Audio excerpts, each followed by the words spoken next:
हमारे सुख की खोज कब समाप्त होगी? महाराज जी के मधुर वचन और मधुर वाणी हे को लाडली, आइए हे स्वामी, श्रवण करते हैं। अनंत जन्मों कमेंट से में जय भटक श्री रहे राधे हैं। जरूर लिखना। आपके चरणों से विमुख नाना प्रकार की योनियों में नाना प्रकार के कर्मों को करते हुए कभी विश्राम नहीं मिला, कभी कृतकृत्यता का अनुभव नहीं हुआ। आपकी कृपा से मनुष्य देह मिला, आपकी कृपा से श्रीधाम वृंदावन का आश्रय वास मिला, आपकी ही कृपा से रसिक जनों का संग मिला, आपकी ही कृपा से उपासना को यत्किंचित हम जान पाए और कर पा रहे हैं। आपकी ही कृपा से आपकी प्राप्ति होगी, ऐसा दृढ़ विश्वास है। क्योंकि अहंकृत साधनों से भगवत प्राप्ति नहीं होती, कर्ता भाव से लोक लोकांतर के सुख दुखों की प्राप्ति होती है। भगवत प्राप्ति अहम गलित होने से होती है, और अहम गलित रसिकों के संग से, श्री जी की कृपा रंग से, नहीं तो कोई भी साधन करे अहम पुष्ट होता है। जब कृपा से श्रीधाम वृंदावन की रज का सेवन और रसिकों का संग मिलता है, तब यह देहाभिमान स्वतः गलित होने लगता है। जैसे सूर्य उदय होने पर कुहेरा हटाया नहीं जाता, स्वयं हट जाता है, ऐसे ही प्रेम का उदय होने पर संपूर्ण विलासिता, संपूर्ण वासनाएं, संपूर्ण भोगों की तृष्णा स्वयं हट जाती है हृदय से, हृदय निर्मल हो जाता है। इसलिए वृंदावन दास जी कह रहे हैं, जब वृंदावन रज पाइए, जब वृंदावन रज पाइए, सुर नर नाग विरंचि लोक पुनि, हरिपुर हूं बिसराइए, जब वृंदावन रज पाइए। भरत खंड परिदक्षिणा करी करी, गिनी गिनी तीरथ नहाइए, नहीं समतूल तरन जा दर्शन, कहां लगी सुजस सुनाइए, कहां लगी सुजस सुनाइए, जब वृंदावन रज पाइए। श्री वृंदावन दास जी महाराज कह रहे हैं, जब तक वृंदावन की रज का सेवन नहीं करोगे, तब तक किसी अन्य साधन से प्रेम प्रकाशित होने वाला नहीं। यद्यपि दुर्लभ तो ज्ञान को भी कहा गया है, शुद्ध बोध होना बहुत दुर्लभ है, पर उससे भी दुर्लभ है प्रभु के प्रेम में, विरह में तड़पना, विकल होकर हा राधा, हा स्वामिनी, हा प्रियाजू। ये बहुत ऊंची बात है। पाखंड से नहीं, दंभ से नहीं, स्वाभाविक सहजावस्था। प्रिया प्रीतम के अनुराग की ऐसी सहजावस्था, क्षण क्षण रुदन करंत, एक क्षण में व्याकुल होकर रुदन हो रहा, छिन गावत आनंद है, एक क्षण में आनंद में भर करके गान कर, दूसरे क्षण में नृत्य कर रहा, तीसरे क्षण में फिर रो रहा। ऐसी प्रेम की जो हृदय में दशा है, वो वृंदावन रजरानी प्रकाशित करती है। श्री वृंदावन दास जी महाराज कह रहे हैं, ये सुख स्वर्ग में, नागलोक में, ब्रह्मलोक में, और भी जो लोक हैं, जनलोक, तपलोक, महालोक, रसातल आदि, सुतल आदि, इन लोकों में भी वह सुख नहीं है जो वृंदावन में, वृंदावन की रज में बैठकर नाम जप करने से, सत्संग सुनने से, प्रिया प्रीतम की मानसिक सेवा करने से जो सुख है, वो किसी लोक में नहीं। क्योंकि सब लोग मायाकृत हैं और वृंदावन मायातीत है। सब सुख मायाकृत है और प्रेम मायातीत है, कालातीत है, त्रिगुणातीत है। किसी भी लोक में वो सुख नहीं है। मान लीजिए बड़े बड़े महापुरुषों की बात, तो फिर मृत्यु लोक में कहां हो सकता है, जहां श्री भगवान ने कहा गीता जी में, दुखालयम अशाश्वतम, इसमें दुख ही दुख है, और जो भी मिलेगा, जो भी मिले हैं, सब छूटने वाले नाशवान हैं। जो अशाश्वत है दुखालय, यहां सुख कहा, जो पुण्य बल से प्राप्त होते हैं स्वर्ग आदि लोग, जो बड़ी बड़ी तपस्या, ब्रह्मचर्य, तीर्थ यातन आदि से प्राप्त होते हैं, जनलोक, तपलोक, महालोक आदि। फिर ब्रह्मलोक, आब्रह्म स्तंभ पर्यंतम सर्वम मायामयम जगत, तिनके से लेकर ब्रह्मलोक तक सब माया से रचित है। तो सच्चिदानंद सुख कहां है? सच्चिदानंद को भी अधीन करने वाला सामर्थ्यशाली प्रेम वृंदावन में विराजमान है। जो वृंदावन की रज का सेवन करता है, उसे वैकुंठ का सुख भी नहीं खींच सकता, फिर मायाकृत लोकों की तो बात ही जाने दो। जय श्री राधे। भरतखंड प्रदक्षिणा करी करी, गन गन तीर्थ नहाइए। पूरे भारत की प्रदक्षिणा किए हो, और जितने तीर्थ हैं एक एक गिन गिन कर बिल्कुल नियमानुसार स्नान किया हो। एक आदमी पूरे भारत की प्रदक्षिणा करे और सब तीर्थों को गिन गिन कर नियमानुसार अवगाहन करे, और एक वृंदावन आकर के बिहारी जी राधा रमन राधा वल्लभ जी के दर्शन कर लिए, रज में लौट लिया, यमुना जी का आचमन स्नान किया, तो उसकी बराबरी भारत की प्रदक्षिणा करने वाला, सारे तीर्थों में अवगाहन करने वाला नहीं हो सकता। भरत खंड पर दक्षिणा करि करि गन गन तीर्थ नहाइए, नहीं समतूल तरनिजा दर्शन। कहां लगी सुजस सुनाइए, कहां तक महिमा का वर्णन करूं। वृंदावन का दर्शन मात्र ही उसको लघु कर देगा जो पूरे भारत की प्रदक्षिणा की, भारत प्रदक्षिणा यमुना जी की, गंगा जी की, नर्मदा जी की, सबकी प्रदक्षिणा की हुई, और एक वृंदावन की रजरानी में लोटा, बिहारी जी से आंख मिलाई राधा रमन राधा वल्लभ जी से, और इसके बाद यमुना जी का आचमन स्नान करके बैठकर थोड़ी देर राधा नाम कीर्तन किया, उसकी समानता नहीं कर सकता। वो पूरे भारत की पदयात्रा करने वाला, गिन गिन कर तीर्थ नहाने वाला, उसकी समानता नहीं कर सकता जो वृंदावन की रज में लुटा है। आगे कह रहे कनक बसन गज भूमि गऊ जो कोटिनु दान कराइए। बड़ी महिमा है, कन्यादान, गऊ दान, स्वर्ण दान, वस्त्र दान, अन्न दान, बहुत प्रकार के दानों की महिमा है। बोले करोड़ों करोड़ों गौएं दान किए हुए, सब दान किए हुए, और दूसरा केवल एक कार्य करता है, राधा नाम रटता है, वृंदावन की रज माथे पे चढ़ाता है, उसकी समानता ये कनक बसन गज भूमि गऊ जो कोटिन दान कराइए। गज दान, भूमि दान, गऊ दान, कन्या दान, वसन दान, कनक दान, अन्न दान, ये सब एक किया, और एक वृंदावन की रजकण को माथे पे चढ़ाता है राधा राधा, उसकी समानता वो नहीं कर सकता। आप कह सकते हो हम कैसे माने? क्योंकि ये दान करने वाला स्वयं दानी बनता है, और ये पुण्य लोकों में जाएगा, अपने दान का लाख गुना फल भोगेगा, फिर मृत्यु लोक आ जाएगा। लेकिन राधा नाम जापक वृंदावन की रज माथे पे चढ़ाने वाला प्रियालाल को प्राप्त होगा। कैसे समानता कर सकता है कोई दानी भगवान नाम जापक और वृंदावन रजोपसेवी की समानता नहीं कर सकता। की जय कहा महातम तुसले स्वर्ग सुख नित धाये, जी फल जग प्रवाह में पुनि पुनि सुरपति रंग कहाइए, जब वृंदावन रज पाइए। क्या होगा तुम्हारा? पृथ्वी में बहुत यश हो गया है, विश्व के सबसे बड़े धनी, विश्व के सबसे बड़े लोगों में तुम्हारा नाम गिना, क्या होगा? मरने के बाद क्या होगा? यही तुम्हारी संपत्ति, यही तुम्हारा नाम, यही तुम्हारा सब मित्रता संबंध सब यही रह जाएगा। अब आपने किया क्या है जीवन भर, वो आपके साथ जाएगा, असत्कर्म और शुभ कर्म। क्योंकि जो भगवान के भजन में निमग्न है उसे ना लोक प्रतिष्ठा की चाह होती है, ना धनी बनने की चाह होती है, और ना शरीर भोगों की चाह होती है। वो लोक ऐषणा, वित्त ऐषणा, पुत्र ऐषणा, इन सब से, कंचन कामिनी कीर्ति से, तीनों से परे होता है। बोले ये भूष है, भूष जैसे भूस कूटने वाले को कुछ नहीं मिलता क्योंकि दाना निकल गया है, धान की भूसी है, उसे कूटो कुछ नहीं मिलेगा। ऐसे ही मृत्यु लोक में खूब रुपया कमा के अरबों बैंक में जमा कर लिए, जब मरोगे तो 1 रुपया नहीं जाएगा, कुछ हाथ नहीं लगा। बहुत कुछ सब यहां कर लिया, लेकिन प्रभु की शरण में होकर भजन नहीं किया, सब व्यर्थ चला गया, सब व्यर्थ चला गया, पूरा का पूरा व्यर्थ चला गया। सच्ची मानिएगा, भव समुद्र से अगर मानव देह प्राप्त करके आप अपना उद्धार नहीं किया, इतनी बड़ी हानि है कि कहीं किसी योनि में नहीं पूर्ण हो सकती।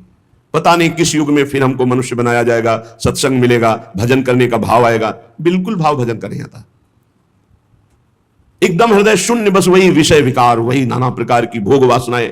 बोले इससे क्या होगा? अगर आप यज्ञ कर लिए, पुण्य कर लिए, दान कर लिए, तो आपको स्वर्ग मिलेगा, वहां के भोग भोग करके फिर यही आना पड़ेगा मृत्यु लोक में। तो बना नहीं कुछ दिन के लिए एक नया अच्छा स्वप्न जैसा स्वर्ग सुख मिलेगा, फिर जगह तो फिर मृत्यु लोक, फिर वही दुख। इसलिए कह रहे जो फल प्रवाह कर्म का आवागमन के चक्र में डाल रहा है वो हमारे काम का नहीं। हमारे काम का फल प्रवाह वो है जो हमें बहाकर प्रियालाल के चरणों तक पहुंचा दे। वह नाम जप, इसका फल आपको प्रियालाल के चरणों तक पहुंचाएगा। नाम कीर्तन, भगवत लीला कथा श्रवण और परोपकार, दूसरों की सेवा, इससे बहुत जल्दी भगवान प्रसन्न होते हैं। रस की रास रसिक राधापति, श्री गुरु भेद लखाइए। जब तक गुरुदेव की चरणों की आराधना नहीं होगी तब तक प्रियालाल के चरणारविंद के प्रेम का रहस्य हृदय में प्रकाशित नहीं होगा।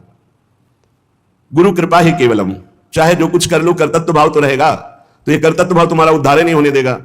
तो इसीलिए कहा गया गुरु कृपा ही केवलम, क्योंकि गुरु शरणागत के हृदय में भाव आता है कि मेरे गुरुदेव की हेतु की कृपा से नाम जब चल रहा है, गुरुदेव ने दिया, उन्हीं के बल से चल रहा है, उन्हीं की कृपा से मुझे धाम मिला, उन्हीं की कृपा से सत्संग मिल रहा है, इसमें मेरा कोई पुण्य तप या किसी भी तरह की मेरी प्रधानता नहीं है, तो उसका अहंकार गलित हो जाता है।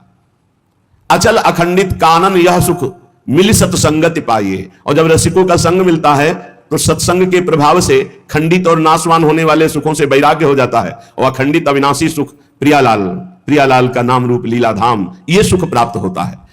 जो को अमी स्वाद होए पूरन क्यों खारो जल भाइये, जिसे प्रियालाल का प्रेमामृत का स्वाद लग जाता है ये सब अमृत है प्रियालाल का।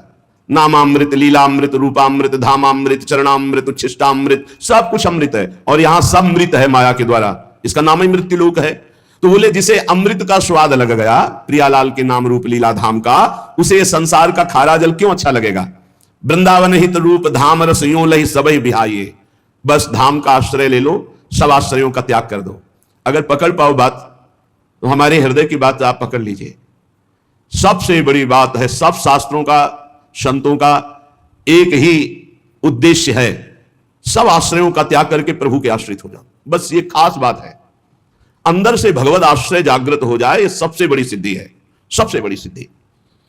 एकमात्र भरोसा प्रभु का, एकमात्र आश्रय नाम का, नाम प्रभु का आश्रय, प्रभु का नाम आश्रय।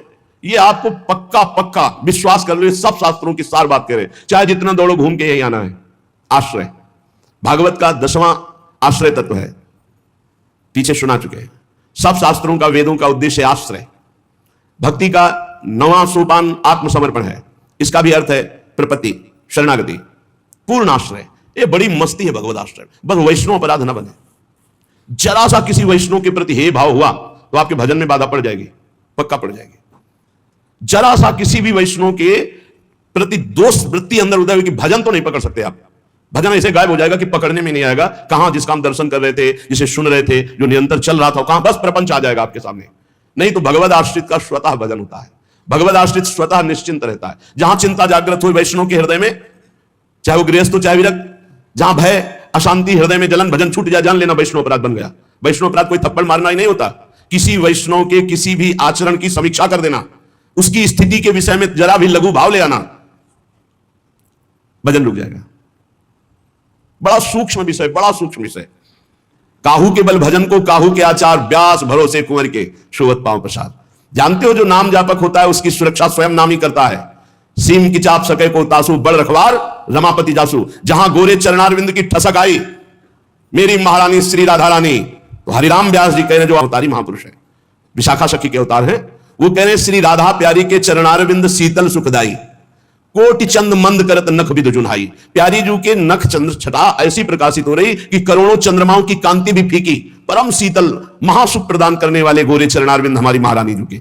और जो इन चरणों का शरणागत हो जाता है, शाप ताप रोग शोक दारुण दुख हारी, लाल इष्ट दुष्ट दलन कुंज भवनचारी, श्याम हृदय भूषण जित दूषण हित संगी, श्री वृंदावन धूरी धूसर रास रसिक रंगी। शरणागत भय विरद पतित पावन बाने। इस पर ध्यान दीजिए। समुझ जे आए शरण ते डरत ना काल डर, दियो दान तिन भय द्वंद्व दुख सब। कोई अनुष्ठान नहीं, किसी का भी सहयोग नहीं, बैठ गया भरोसे में। महारानी जी की जैसी इच्छा, महारानी जी जैसे, किसी का साप काम नहीं करेगा, तीनों ताप काम नहीं करेंगे, कोई पाप छू नहीं सकता, कोई मारण वसीकरण मोहन उच्चाटन, केवल भरोसा, केवल भरोसा। त्रिभुवनपति अखिल कोटि ब्रह्मांड नायक जिनके आगे हाथ जोड़े खड़े, उन स्वामिनी का भरोसा। यह नहीं कि हम किसी ऐसे के पास जाए कि मुझे बचा लो, तुम्हारे पास कोई मंत्र हो तो बचा, फिर तो गए, फिर नहीं बचोगे।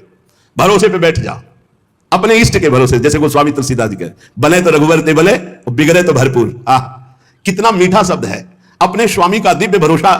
आप अनुग्रह करो या दंड दो, आप ही से है, और आप नहीं चाहते तो कौन पैदा हो गया इस ब्रह्मांड में जो आपके प्रतिकूल विधान कर सके। ऐसा मंत्रवेत्ता, ऐसा तंत्रवेत्ता कोई पैदा ही नहीं हुआ है जो भगवान के विधान के विपरीत विधान कर सके। हाँ, अगर मेरे स्वामी की इच्छा है, प्रारब्धानुकूल ऐसा संयोग आया है कि अब शरीर पीड़ा से ग्रसित किया जाएगा, तो तुम तंत्र करो या ना करो, वो अपने आप हो जाएगा। और अगर उनकी इच्छा नहीं तो तुम सर के बल खड़े होकर तंत्र कर लो। शाप ताप रोग शोक दारुण दुखारी, लाल इष्ट दुष्ट दलन कुंज भवनचारी। श्री स्वामी जी के चरणारविंद, राधा राधा और दिव्य भरोसे पे।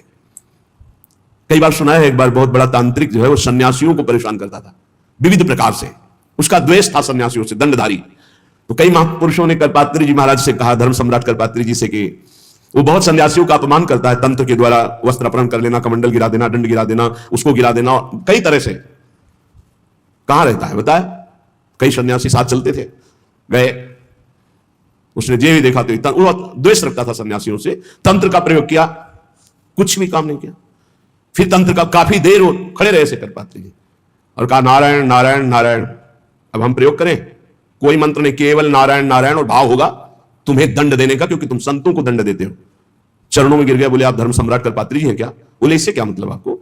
आप तो सन्यासियों को उपहास करते हैं, उनको तंत्र का प्रयोग करके परेशान करते, करो ना। कुछ नहीं, आपके पास भजन है ना, नाम जप है, भगवत आश्रय है, नाम जप भी ना हो तो आश्रय, भरोसा, बहुत बड़ी बात है, बहुत बड़ी बात है भरोसा।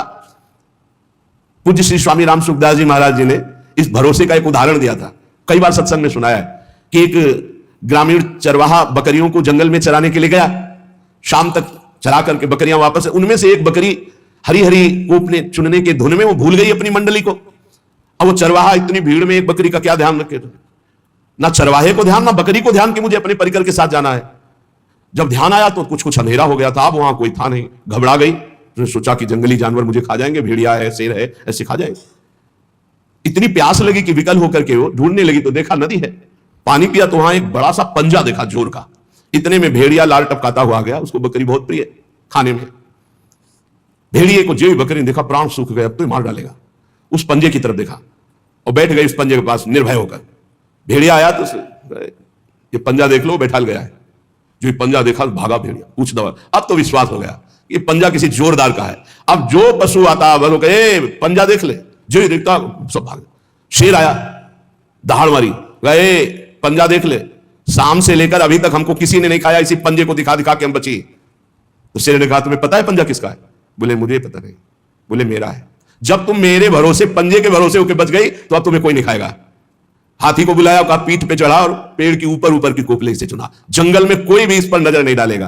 पूज्य स्वामी श्री राम सुखदास जी महाराज के श्रीमुख से ये उदाहरण कि ऐसे ही अनजाने में भी कोई भगवान का आश्रय ले ले तो त्रिभुवन में संपूर्ण जितने सुख है उसके चरणों में लुटते रहते हैं, और काल भी बाल बांका नहीं कर सकता उसका, जो भगवान का भक्त है। शरीर छूटता है समय पर वैसे छूटता है जैसे गजराज के गले से छोटी फूलों की माला गिर गई, जन्मत मरत दुषा दुख हुई, ये अनुभव में नहीं। आश्रय बहुत बड़ा तत्व है, जब तक तीर्थयाटन साधना ये सब एक तरफ और एक आश्रित है वो एक तरफ। आश्रित का तुरंत भार भगवान ले लेते हैं, जैसे सुग्रीव जी आश्रित हुए, तुरंत पक्ष लेकर पूरा भार भगवान ने ले लिया अपने ऊपर। आश्रित का तुरंत योगक्षेमम का भार भगवान लेते हैं। ये बहुत गुप्त बात है। सर्वधर्मान परित्यज्य मामेकम शरणम ब्रज, ये बहुत गुप्त बात भगवान ने कहा भी है कि सर्वगुहितमम, ये सबसे गुप्त बात मैं तुम्हें बताता हूं, मेरे भरोसे हो जाओ। तो बस प्रियालाल के भरोसे हो जाए तो इस दुरंत माया से स्वाभाविक तरह, और कभी कुछ भी अन्य से सहयोग लेने की मत सोचना। आश्रित का कवच स्वयं भगवान होते हैं। कवच माने रक्षा करना, स्वयं भगवान, क्योंकि जानते हैं इसका किसी अन्य का बल नहीं, अन्य का भरोसा नहीं, तो आप ही दौड़ते हैं। वो सर्वज्ञ हैं, वो सर्वत्र हैं, तत्काल उसकी रक्षा करते हैं। एक दो बार नहीं, लाखों बार ये इस बात का अनुभव कि भगवान भगवान केवल भगवान दौड़कर बचाए, लाखों बार देखा पूरे जीवन में। आप लोगों को भी अनुभव है कि कई बार भगवान गुप्त रूप से आकर छद्मवेश में आपका सहयोग करते हैं, पर आप भगवद आश्रित नहीं, इसलिए आपको व्यक्ति दिखाई देता है, आपको अमुक दिखाई देता है, लेकिन जब नेत्र पवित्र होते हैं तब व्यक्ति या अमुक नहीं, स्वयं भगवान दिखाई देते। इस रूप में मेरे भगवान आकर मुझे सहयोग किए। वो अनुभूतियां पक्का, जैसे उस बकरी को भेड़िए से पहली बार बचत हुई तो उसको विश्वास हो गया कि यह पंजा किसी जोरदार का है, अब मेरा कोई बाल बांका नहीं कर सकता, और निर्भय हो गई। ऐसे ही शरणागत जब भगवान के महत्व को सुन सुनकर अनुभव करता है, यार भगवान ऐसे कृपालु, तो उसके हृदय में अपार आनंद, निर्भयता, निश्चिंतता, निःशुकता। अभी आप भगवान की भगवत्ता को समझ नहीं रहे। ये जो आप भगवत चर्चा सुन रहे हैं, ये रोज आपको भगवान की तरफ घसीटेगी, रोज आपको भगवत चरणारविंद में पुष्ट करेगी।